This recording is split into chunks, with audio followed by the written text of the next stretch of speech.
আসসালামু আলাইকুম এভরিওয়ান। আজকে এই ভিডিওটা হচ্ছে আমাদের ইলাস্টিসিটি অ্যান্ড ইটস অ্যাপ্লিকেশন চ্যাপ্টারের পার্ট 8, যেখানে আমরা দেখব বিভিন্ন ধরনের সাপ্লাই কার্ভ, মানে ইলাস্টিসিটির উপর ডিপেন্ড করে বিভিন্ন ধরনের সাপ্লাই কার্ভ আমরা দেখব। আমরা এর আগে দেখেছিলাম ডিমান্ডের ক্ষেত্রে কার্ভগুলো আমরা দেখেছিলাম, এখন আমরা সাপ্লাইয়ের ক্ষেত্রে বিভিন্ন কার্ভ দেখব।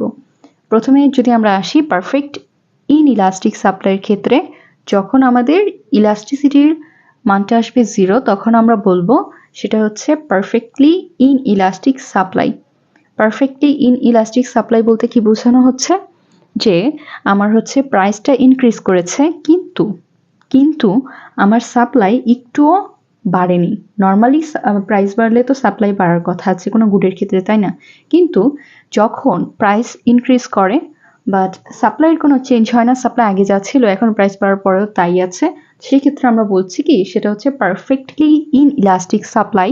এবং এই পারফেক্টলি ইন ইলাস্টিক সাপ্লাইয়ের ক্ষেত্রে সাপ্লাই কার্ভটা হবে হচ্ছে কিরকম? সাপ্লাই কার্ভটা হবে হচ্ছে একটা স্ট্রেট লাইন অবশ্যই, এবং সেটা হবে হচ্ছে গিয়ে কি একটা ভার্টিক্যাল লাইন।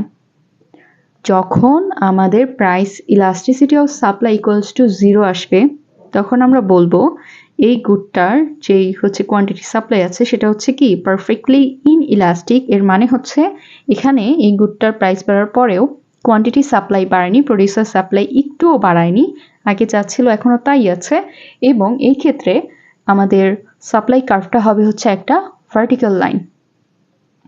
পরেরটাতে আসি ইনইলাস্টিক সাপ্লাই। ইনইলাস্টিক সাপ্লাই মানে কি, যখন ইলাস্টিসিটির মানটা 1-এর থেকে কম হবে, প্রাইস ইলাস্টিসিটি অফ সাপ্লাইয়ের ভ্যালু যখন 1-এর থেকে কম হবে, লেস দ্যান 1 হবে, তখন আমরা বলবো এটা হচ্ছে একটা ইনইলাস্টিক সাপ্লাই। এই গুডের সাপ্লাইটা হচ্ছে একটা ইনইলাস্টিক সাপ্লাই। এবং এই ক্ষেত্রে সাপ্লাই কার্ভ আমাদের কিরকম হবে আমরা দেখি কিরকম হবে। আমরা দেখতে পাচ্ছি আগে ছিল $4, যখন ছিল $4 প্রাইস তখন কোয়ান্টিটি অফ সাপ্লাই ছিল 100, যখন 4 থেকে বেড়ে $5 হলো তখন কোয়ান্টিটি অফ সাপ্লাই হলো 110। এখন 4 থেকে 5 যখন বেড়েছে তখন আমরা যে মিড পয়েন্ট দিয়ে আমরা পার্সেন্টেজ চেঞ্জটা বের করা শিখেছি, সেটা দিয়ে বের করলে আমরা দেখতে পাই 22% হচ্ছে প্রাইসটা চেঞ্জ হয়েছে। বাট আমাদের যে কোয়ান্টিটি অফ সাপ্লাইটা চেঞ্জ হয়েছে কিছুটা, আমরা দেখতে পাচ্ছি 10 ইউনিট চেঞ্জ হয়েছে। তো এই 10 ইউনিটটা হচ্ছে কি একটা 10%, মানে প্রাইস চেঞ্জ হয়েছে 22%, but quantity of supply change হয়েছে মাত্র 10%। তো সেই ক্ষেত্রে আমরা বলতে পারি এই প্রোডাক্টের ক্ষেত্রে এর সাপ্লাইটা হচ্ছে কি একটা ইনইলাস্টিক সাপ্লাই। এবং ইনইলাস্টিক সাপ্লাই মানে হচ্ছে এর প্রাইস ইলাস্টিসিটি অফ সাপ্লাইটা হবে লেস দ্যান 1, এবং সেই ক্ষেত্রে আমাদের সাপ্লাই কার্ভটা হচ্ছে এরকম। এরপর আমরা আসি ইউনিট ইলাস্টিক সাপ্লাইয়ের ক্ষেত্রে। ইউনিট ইলাস্টিক সাপ্লাই বলতে আমরা কি বুঝি, যখন আমাদের প্রাইস ইলাস্টিসিটি অফ সাপ্লাইয়ের ভ্যালুটা আসবে 1, তখন আমরা বলবো এই গুডের প্রাইস ইলাস্টিসিটি অফ সাপ্লাই হচ্ছে কি ইউনিট ইলাস্টিক সাপ্লাই। ইউনিট বলতে আমরা কি বোঝাচ্ছি, যে আমাদের যতটুকু পার্সেন্টেজ হচ্ছে আমাদের প্রাইস ইনক্রিজ করেছে, ঠিক ততটুকু পার্সেন্টেজ আমাদের কোয়ান্টিটি অফ সাপ্লাই ইনক্রিজ করেছে। আমরা দেখতে পাচ্ছি এখানে 22% যেরকম প্রাইস ইনক্রিজ করেছে, সেই সাথে আমাদের 22% কোয়ান্টিটি অফ সাপ্লাইও ইনক্রিজ করেছে। এই ক্ষেত্রে ইউনিট ইলাস্টিক সাপ্লাইয়ের ক্ষেত্রে আমাদের সাপ্লাই কার্ভটা হবে হচ্ছে মূল বিন্দুগামী একটা সরল রেখা। মূল বিন্দুগামী একটি সরল রেখা হবে আমাদের সাপ্লাই কার্ভ ইউনিট ইলাস্টিক সাপ্লাইয়ের ক্ষেত্রে। এরপর ইলাস্টিক সাপ্লাই কোনটাকে বলবো, যখন আমাদের প্রাইস ইলাস্টিসিটি অফ সাপ্লাইয়ের মান গ্রেটার দ্যান 1 হবে, 1-এর থেকে বেশি হলে আমরা বলবো সেটা হচ্ছে ইলাস্টিক সাপ্লাই।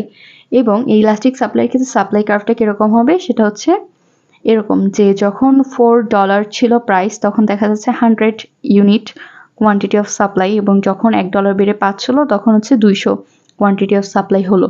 এখন আমাদের প্রাইসটা চেঞ্জ হয়েছে মাত্র 22%, বাট আমাদের যে কোয়ান্টিটি অফ সাপ্লাই আছে সেটা চেঞ্জ হয়েছে কতটুকু, 67%, রাইট?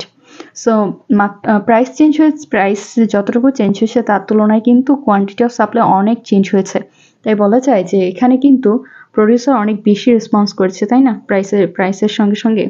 তাই এটাকে বলা হচ্ছে একটা ইলাস্টিক সাপ্লাই। এই সাপ্লাইটা এই গুডের ক্ষেত্রে, এবং এর ইলাস্টিসিটি হচ্ছে greater than 1। Perfectly elastic supply আমরা কখন বলবো, পারফেক্টলি ইলাস্টিক সাপ্লাই আমরা কখন বলবো, যখন আমাদের ইলাস্টিসিটি ইকুয়ালস টু ইনফিনিটি হবে। যখন আমাদের elasticity price elasticity of supply equals to infinity হবে, তখন আমরা বলবো হচ্ছে এই গুডের ইলাস্টিসিটিটা হচ্ছে পারফেক্টলি ইলাস্টিক সাপ্লাই। এই ক্ষেত্রে সাপ্লাই কার্ভ কিরকম হবে, সেটা হবে হচ্ছে একটা মানে হরাইজন্টাল লাইন, সেটা হবে একটা horizontal line. At any price above $4, quantity supplied is infinite. At exactly $4, producers will supply any quantity.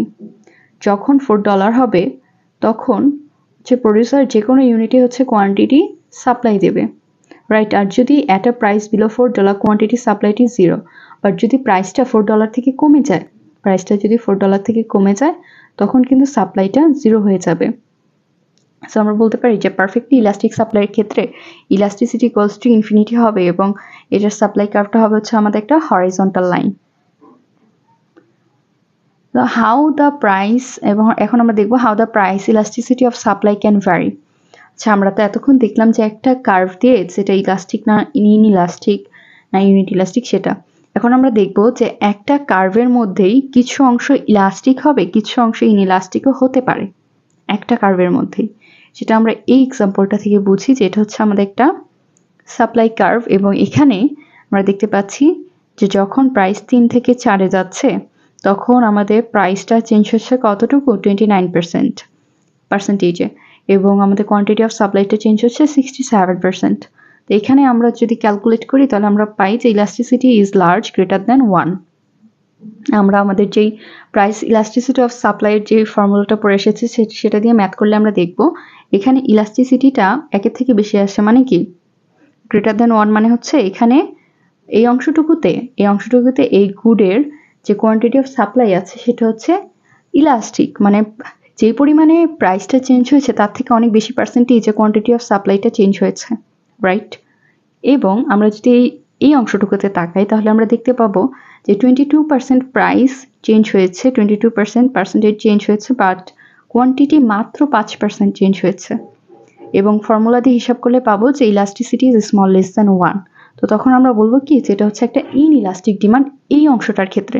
তো আমরা কিন্তু দেখতে পাচ্ছি যে একটা কার্ভেই একটা অংশ থাকছে, একটা গুডের ক্ষেত্রেই একটা অংশ থাকছে ইলাস্টিক, একটা অংশ থাকছে ইনইলাস্টিক।